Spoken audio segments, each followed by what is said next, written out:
कभी आपने नोटिस किया है कि स्टॉक प्राइस एक ही लेवल से बार बार बाउंस बैक क्यों करता है?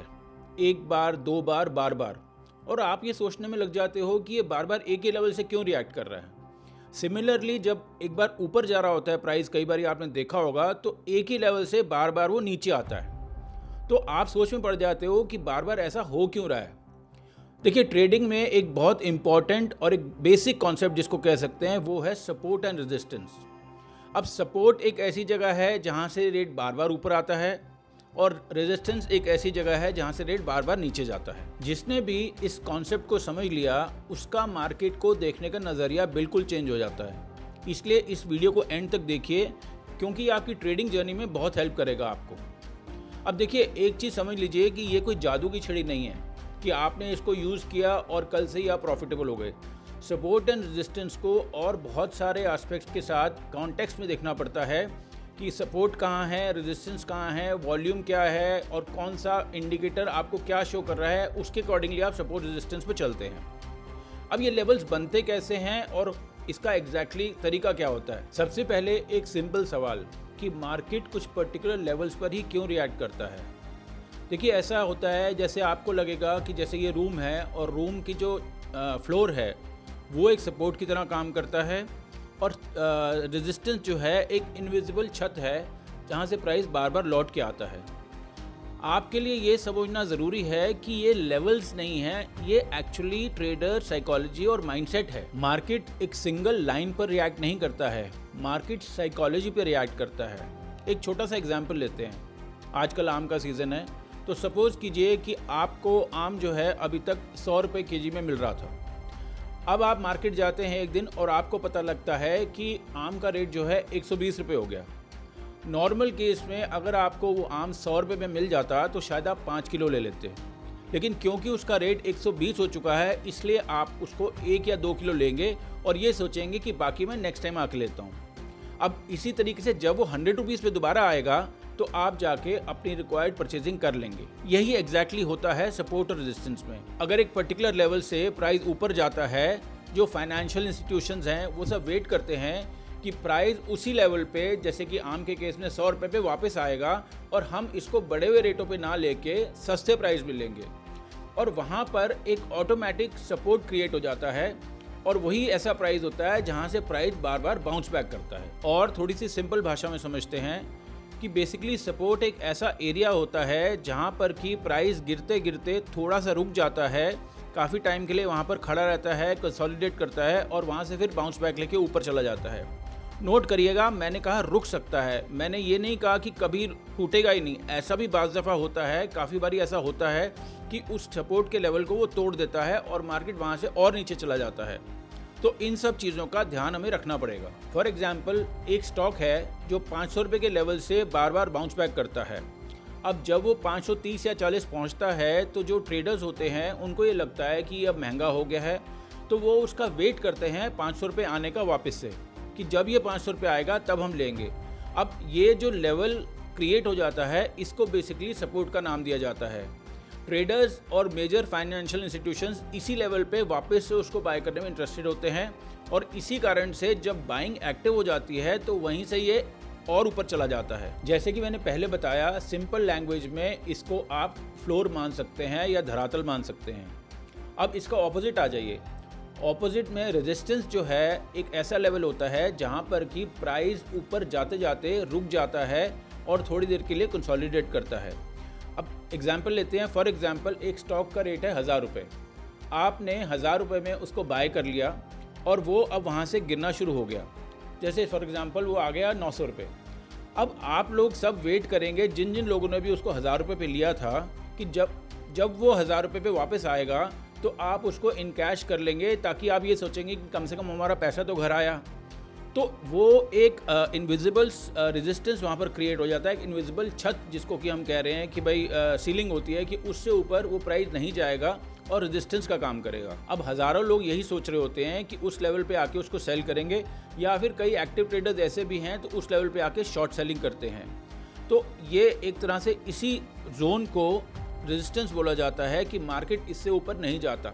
अगेन करेक्शन ये है इसके अंदर कि रेजिस्टेंस रोक सकता है, प्राइस वहाँ पर रुक सकता है, लेकिन रेजिस्टेंस हमेशा मेंटेन रहेगा और प्राइस उसके ऊपर नहीं टूटेगा, ये इसकी कोई गारंटी नहीं होती। अब सबसे बड़ी गलती बिगनर्स जो करते हैं वो ये है कि वो पहले वाले लेवल, फॉर एग्जांपल इस केस में 500 रुपये पे अपना ऑर्डर लगा के रख देते हैं। देखिए मार्केट 495 तक भी जा सकती है, नीचे जा सकती है, 470 480 तक भी जा सकती है, और कई बार ऐसा भी होता है कि वो 505 510 से ही रिवर्ट कर जाती है और 500 तक नहीं पहुंच पाती। ऐसे में जब मार्केट 500 के नीचे जाती है तो जिन लोगों के एसएल वहाँ पर लगे होते हैं वो एसएल हंट करती है मार्केट और ऊपर चली जाती है। और एक रिटेल ट्रेडर, एक छोटा ट्रेडर ये सोचता रहता है कि ऐसा लग रहा है जैसे मेरा ही स्टॉप लॉस लेने ही आई थी। एक बात आप लोगों को इसमें समझनी पड़ेगी कि मार्केट लॉजिक से चलती है, मार्केट इमोशन से नहीं चलती है। जहाँ जहाँ भी मार्केट को लिक्विडिटी मिलती है उसको स्वीप करने वो ज़रूर उस लेवल्स पे आती है। एक और इंटरेस्टिंग चीज़, हमने ये बोला कि रेजिस्टेंस पे जाके प्राइस रुकता है, लेकिन परमानेंट रुकेगा और हर बार ही रुकेगा ज़रूरी नहीं है। कई बार ऐसा होता है कि बायर्स का जो प्रेशर है ख़रीदने का वो इतना ज़्यादा होता है, इतने एग्रेसिव बायर्स वहाँ पर होते हैं कि रेजिस्टेंस लेवल को वो तोड़ देते हैं। अब इसके अंदर होता क्या है कि जब रेजिस्टेंस, फॉर एग्जांपल 1000 रुपये की चीज़ थी और वो 1100 रुपये पहुँच गई, तो अब आप ये देखिए कि जब वो 1100 से वापस 1000 आएगी तो जो पहले रेजिस्टेंस का काम कर रहा था 1000 रुपये, वो अब सपोर्ट का काम करेगा और वहाँ से वापस से बाइंग आनी शुरू हो जाएगी। सिमिलरली काम सपोर्ट के साथ भी होता है। सपोज कीजिए सपोर्ट से नीचे चला गया प्राइस 500 की जगह 470 या 450 चला गया। उस केस के अंदर जो 500 रुपये पहले सपोर्ट बना हुआ था वो अब रेजिस्टेंस बन जाएगा और 500 रुपये से चांसेस हो जाते हैं कि प्राइस वहाँ से फॉल करेगा और 500 को एक रेजिस्टेंस बना देगा बजाय सपोर्ट के। So we need to note this कि पहले जो चीज़ सपोर्ट थी वो अब रेजिस्टेंस बन गई और दूसरे केस में जो चीज़ पहले रेजिस्टेंस थी वो अब सपोर्ट का काम करेगी। अब अगला प्रश्न ये आता है कि सपोर्ट और रेजिस्टेंस ड्रॉ कैसे करें। देखिए सपोर्ट और रेजिस्टेंस में आपको ये नोट करना पड़ेगा कि कौन सा लेवल ऐसा है जहाँ से बार बार प्राइस उठ रहा है और कौन सा लेवल ऐसा है जहाँ से बार बार प्राइस गिर रहा है। ऐसे केसेस के अंदर एक लाइन ड्रॉ नहीं की जाती है, एक जोन मार्क किया जाता है कि इस जोन से प्राइस उठा था और इस जोन से प्राइस गिरा था। So we have to keep that in consideration. एक और इम्पॉर्टेंट बात है इसके अंदर कि आप सिर्फ 5 मिनट के चार्ट्स को देखकर बाइंग सेलिंग का डिसीजन नहीं ले सकते। आपको हमेशा डिसीजन लेने से पहले एक बार बड़े टाइम फ्रेम के चार्ट को देखना पड़ता है, फॉर एग्जांपल 1 आवर और डेली। उस पे जब आप देखेंगे तो आप प्रॉपर सपोर्ट रेजिस्टेंस ड्रॉ कर पाएंगे और छोटे लेवल पे आके आपको उसमें ट्रेड लेने में हेल्प मिलेगी। तो इसलिए जितना टाइम फ्रेम बड़ा होगा उतना सपोर्ट और रेजिस्टेंस अच्छे ड्रॉ होंगे और एक सक्सेसफुल ट्रेड लिया जा सकेगा। अब बात करते हैं कि सपोर्ट और रेजिस्टेंस फंसा कहाँ सकता है आदमी को, डेंजरसली ट्रैप कहाँ कर सकता है। देखिए रेजिस्टेंस को क्रॉस किया मार्केट ने, 1000 की जगह 1000 के रेजिस्टेंस को तोड़ के 1050 तक चला गया और 1050 से रिट्रेस कर गया। अब यहाँ पर करते हैं रिटेलर्स बहुत बड़ी गलती। जैसे ही वो 1000 रुपये को क्रॉस करता है वहाँ पर रिटेल आदमी सोचता है कि इसने ब्रेकआउट दे दिया और वो उसको परचेज़ कर लेता है, लेकिन वो 1025 1030 1050 से वापस आ जाता है और जो रिटेलर ने उसको लिया था 1000 फॉर एग्जांपल 25-30 रुपये में, वो उसमें फंसा रह जाता है और प्राइस नीचे आ जाता है। सिमिलरली सपोर्ट के मामले में भी ऐसा होता है कि सपोर्ट जैसे ही टूटती है तो रिटेल ट्रेडर को लगता है कि सपोर्ट टूट गई, अब वो उसको सेल कर दे, लेकिन ऐसा नहीं होता। सब रिटेल ट्रेडर उसको सपोज कीजिए 480 पे सेल कर देता है, लेकिन मार्केट वहाँ से रिवर्स हो जाती है और वो 500 के ऊपर फिर से चलनी शुरू हो जाती है। तो इसको फेक ब्रेकआउट और फेक ब्रेकडाउन का नाम दिया जाता है। सपोर्ट को तोड़ा, सपोर्ट को तोड़ने के बाद वहाँ से वापस से प्राइस ऊपर आ गया तो उसको बोलते हैं फेक ब्रेकडाउन। और रेजिस्टेंस से ऊपर गया, ऊपर जाने के बाद थोड़ा टाइम रुक के वापस आ गया तो उसको बोलते हैं फेक ब्रेकआउट। तो these things need to be taken care of. ऐसा इसलिए होता है क्योंकि मार्केट लिक्विडिटी हंट करने आता है और ऐसे में जो छोटे रिटेल वाले ट्रेडर्स हैं वो फंस जाते हैं, उनके एसएल हिट हो जाते हैं। इसलिए ब्रेकआउट को देखते ही या ब्रेकडाउन को देखते ही जंप नहीं करना है।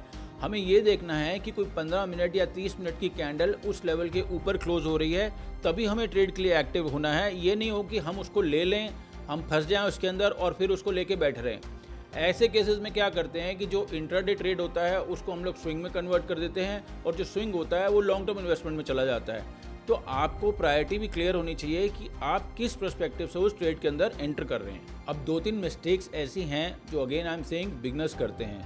पहली बात तो ये है कि वो एक ट्रेंड लाइन खींच लेते हैं सपोर्ट और रेजिस्टेंस की, और जैसे ही वहाँ पर टच करता है उसको वो लेने की तरफ भाग जाते हैं। दूसरी बात ये है कि वो स्टॉप लॉस को अहमियत नहीं देते।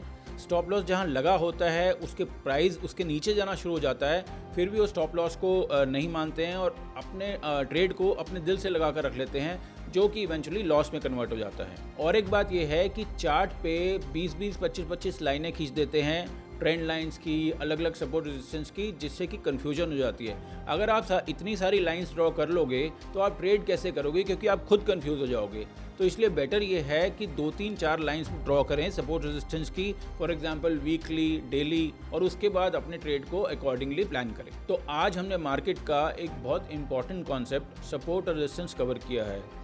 जब आप इस वीडियो को देखेंगे तो इससे रिलेटेड आपके मन में बहुत सारी क्वेरीज या क्वेश्चंस आएंगे, और हाँ, आपको ऐसा भी लग सकता है कि आपको शायद कुछ और वीडियोस चाहिए, कुछ और ऐसे सब्जेक्ट्स हैं जिन पे आप क्लैरिटी चाहते हैं। तो अगर आप कमेंट में लिखेंगे और मेजॉरिटी लोगों की जो प्रॉब्लम होगी हम उसको आने वाले नेक्स्ट वीडियोस में कवर करने की कोशिश करेंगे to the best of our ability. And now please save this reel and forward it to your friends और रिलेटिव्स जो कि मार्केट शुरू करना चाहते हैं और मार्केट उनको समझ नहीं आता है कि भाई कहाँ से शुरू करें, स्टेप 1 क्या है, स्टेप 2 क्या है। हम पूरी कोशिश करेंगे आने वाले वीडियोस में आपको हम पूरी तरह से ट्रेन कर सकें कि मार्केट में प्रॉफिटेबल ट्रेडर कैसे बनना है।